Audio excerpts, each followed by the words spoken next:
Hello, my name is Phil Spokes and I'm going to take you through the online element of the Inspired Problem of Practice programme. By now, hopefully you've had your login credentials and you're in the course, and you should be on the course dashboard to start with, which should look like this. So I'll take you through the navigation first and foremost. There's a couple of ways to navigate around the course. The first one is this left-hand column, which will show you all the elements of the course. We've also put some quick links here on the dashboard for you. That's for you, and the participants will also see these just to help you navigate around a bit quicker. So if I take you from the top of the back menu, you may not see this. If you don't, then there's a little arrows up in the top left hand corner here. It may just be that your menu's hidden, so if you just click these couple of arrows, it will reappear for you. So we'll start with the course dashboard. So what we've done, we've created this dashboard which just contains the welcome message, some quick links to the content that's required, and there's also a bulletin board as well. So if you've got any quick comments you want to add, something you want to communicate to your participants in a quick way, you can add a little message here. Now we're going to introduce yourself. And if we just add that, we can see here it just appears in the just underneath, and it also allows people to write comments as well. So it's just a quick little way of communicating. You can also add resources and images. So we recommend, though, if you want to have more detailed conversation, you'll use the forum, and we'll come on to that in a little bit. If we work our way down, then the menu on the left hand side, so this is the course dashboard. We'll come back to status and follow up. It's just the area where you can see progress and what your participants have been doing. And here we can see the actual list of participants. So what you'll see when you're in the system, you should see yourself with the role of teacher. It's just system terminology. It's just what it's called in the system, so don't worry too much about it. If you're not in there as a teacher, then please let us know as soon as possible. It's really important. The teacher role gives you more abilities to make changes to the course. Everyone else should be in as students. If for whatever reason somebody is not enrolled in the course, then please let us know as soon as possible. If someone's saying they haven't got access, it's worth checking to see if they're in this list. This is effectively everyone that's enrolled. So obviously if they're not in this list, we need to get them enrolled as soon as possible. The next section is groups, and we'll come on to why this is a little bit more important later, but effectively what you should see, again once you've signed in, is any school you're working with, you should see them in here as a group, and so we'll come on to that in a bit. Course settings you won't need to change, they've all been done for you. Then going down, we've now got the course contents. So the first thing you see is a trash can. So anything, if you've created something and thrown it away, it goes into the trash can. If you do delete something, what you'll see is that it stays here until you permanently delete it. So if you do make a mistake, delete something you don't want to delete, you can click on it and then click restore, and now that will appear back in the course. So that might be useful if you accidentally delete something. Going down, we then have the actual course content. So it's organised into folders. So what you'll see in the main folder is a couple of activities. So we have the forum, we have the diagnostic tool, we have additional resources, and we have help. So what we'll do is we'll go through each one of those in order. What we'll do is go back to the course dashboard, though, because you can also access all of these things from the course dashboard. So the first thing we'll look at is the diagnostic tool. So what you'll see in the diagnostic tool, you may need to just show the activity here, because again, as your teacher, your view is going to be a bit different. When the participants load it up, it will appear straight away. So what you and the participants will see is the embedded survey. So what they'll need to do, and what we suggest you do as well, is go through the survey. So click start. A number of questions, I won't go through them all, but it's worth completing yourself. And if you see anything you want to change, you want to add any questions, you want to change any wording, etc., get in touch and we'll make those changes for you. But what will happen is when the participants have completed this, they'll do it as a group. So we'll just get one person to complete it. And this is where groups come in handy, because we get one person to complete it, and that will show for everyone within their setting. So what they'll once they've completed the survey, there's a couple of questions in there which ask them to submit some additional files. And what they'll be able to do, you can see the instructions here. They'll be able to click the answer button at the bottom of the page. You don't have it because you're a facilitator. And then they can add some files and submit it. So it's fairly straightforward. I'll add that in shortly so you can see what that looks like. And what will happen is once they've completed it, you'll see in the bottom here the individuals. You see all your list of individuals, and you'll see if they've completed it or not. And because they're in groups, what will happen is once one person completes it, it should show complete for everyone, and the same response will appear for everyone as well. And what you'll be able to do is click on that and you'll be able to see their response, but you'll only be able to see their files because the survey sits outside of the LMS. But what we'll do is once it's completed, we'll send over a file to you with all their responses in it prior to the face-to-face element, so you've got all that in plenty of time. We'll set a deadline for that, and you'll get that prior to that. So Diagnostic Tool, say fairly straightforward. We just need them to complete the questions, submit any files, and then, like I said, we'll pass on the details to you so you can see that. Go back to the course dashboard. The next thing we have is the forum. So at the moment it's empty, but what again you can do is start a new thread. So if you have any topic of discussion you want to talk about, simply click Start New Thread and add your subject. Then what we have is a HTML, a rich text editor. So there's a couple of things you can do. So there's standard text editing. So let's put a little message in. We can then change things like fonts. I can change the size of it, all the kind of normal things. You should be fairly familiar with all this kind of stuff. And there's a couple of other useful bits here which may be of interest to you. So what we do have is we have an audio recording. So if you want to record any audio, it's flash based, so you may just need to allow the settings. And what you can do is simply start your recording, click the button, insert it, and it'll appear as a little video recording. You can also upload a pre-recorded one as well, which will appear.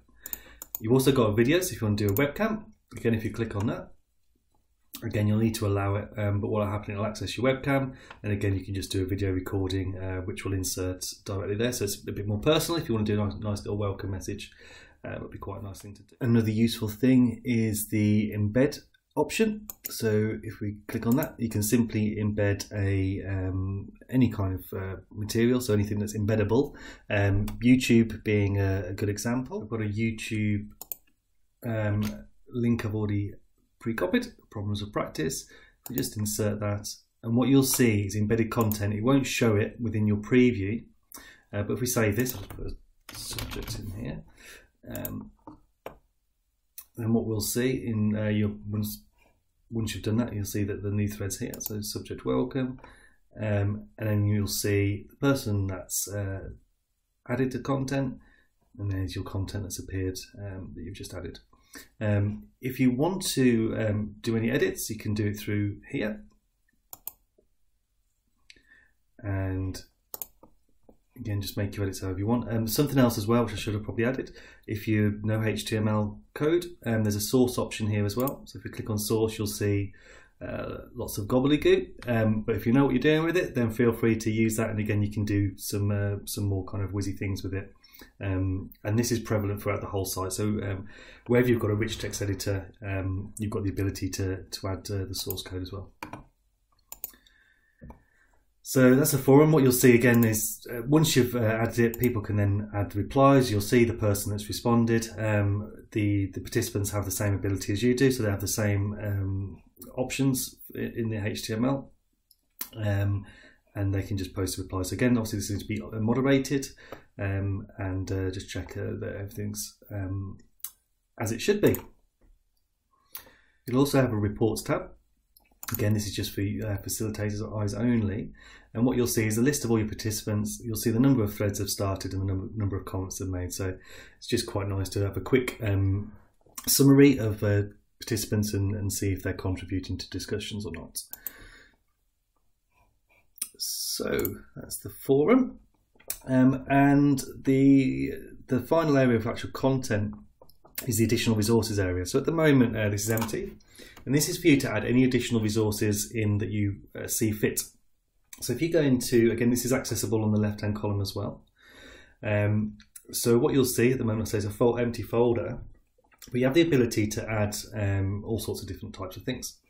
So you can add it either through the left-hand navigation here, through the add button, or once you're in the actual folder itself, the add button here. So if I click on that, what you'll see is a number of different things. So the first thing is a folder. So again, if you want to if you've got lots of resources you want to add and you want to organize it somehow, then you may want to add a folder. Then within that folder, you'll have the ability again to add, just as we have done with this folder. We've got Excel documents, PowerPoint and Word. Now these are online documents, so there'll be Excel, PowerPoint and Word online. So what you need to do is either load one up, or you can do it directly from scratch. Let's do a Word one. If we click on Word, it'll give you the ability to create a new Word document from scratch. Okay, if we go back to additional resources, you can see it's already appeared there. So that's already there, and that's a live document, so you can change it as you will. You can add files or links. So different files you can add via your PC. You can add it via Dropbox, Google Drive, one link, or you can just add a link. It's just a web link. If I just show you, let's add the YouTube one in there. We can embed the page as well. We want to make it active. So if it's not active, then it's hidden from the participants. So maybe that you want to add something, play around with it. If you want to make it hidden, just click no. And what will happen then is it'll appear. I'll add a title. It'll appear italicized, which means it's hidden. So you see it's slightly faded out as well. So that's just for you to know that it's inactive. If you want to then make it active, you can go to the properties, and just switch that from active no to yes, save, and you'll see now that's now in normal lettering, and that's now available to everyone. Other resources you can add.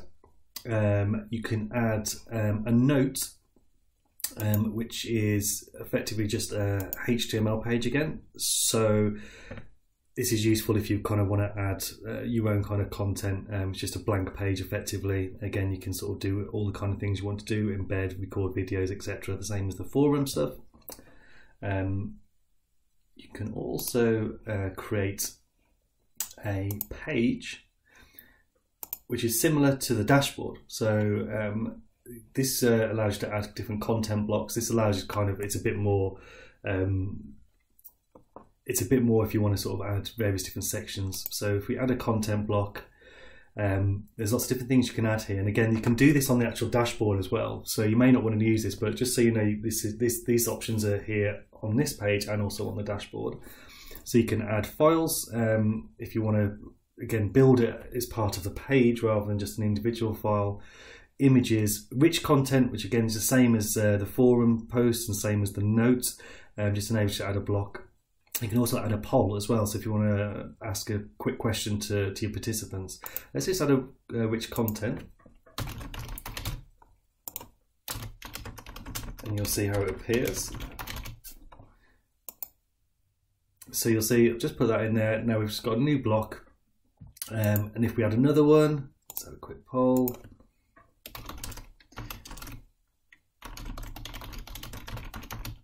So what's your favourite colour? We're only given two options, so And if you do add a poll, it's worth noting, if you want to add more options, click Add Alternative. To show results, now if you want to just see this yourself, you don't want participants to see a poll, you leave it as editors only. If you want the participants to see it at any time, so prior to them casting their vote, use it as use it at any time. And then it was also, they'll only see the result, participants will only see the result once they've voted themselves. You can also display a number of votes, and you can say the user can change the vote as well. What we'll do is just save that. And again, you'll see, what's your favourite colour? I'm going to say blue. I'm going to vote, and ironically blue is yellow, but you may find that useful. Now what you can also do is just change the layout of a page. So they've got 3 options. You've got the 1 column, which we've got at the moment, 2 columns, which we'll just show you. So again, you can move things around. Literally just click on the heading area, so the coloured area, and you can just drag that into any area you want. There's also a wide left column, so it's still 2 columns, but it's just a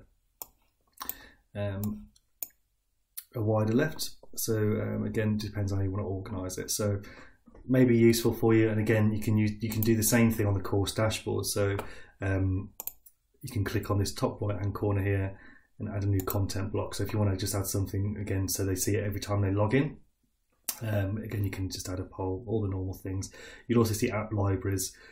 Suggest you probably don't add anything from there. I don't think there's anything worthwhile for you. And aggregated is things again pulled through from the system. So again, I don't think there's anything necessarily that's useful in there for you. So if I go back to the additional resources, so we've taken a look at most of these things. SCORM you won't need unless you're building a e-learning course, which I don't think you'll need. Picture with description, again, it's fairly self-explanatory. You can just add an image and it gives you an area just to add a description in there. Some other things down here, so we've got a discussion which we've already set up for you, so you won't need to create a new forum. If you do want to start a new discussion, use the existing forum and start a new thread. Surveys, if you want to create your own survey, you can. Again, it's fairly straightforward. You need to just put the title, introduction, and what you'll need to do is save it. Don't make it active yet, because if you make it active, it won't let you add any questions. So you need to be active no first. It's not letting me do that, but in fact, when you save that, it'll go through to the questions area. You can add all your questions, all your options, and then when you need to come back in and just change that to active for participants to be able to see it. But it looks like I said, you need to add the questions first. Assignment, so that effectively is like the diagnostic tool that we showed you earlier. Enables participants to submit a response to a question. So if you want them to do anything like that, you can set up an assignment. Again, same as always, just the rich text, add the title, add your description, and then create the assignment. And then what will happen is that will create an assignment like the diagnostic tool, which will enable you to see their responses and enable them to create a response and submit it via the LMS.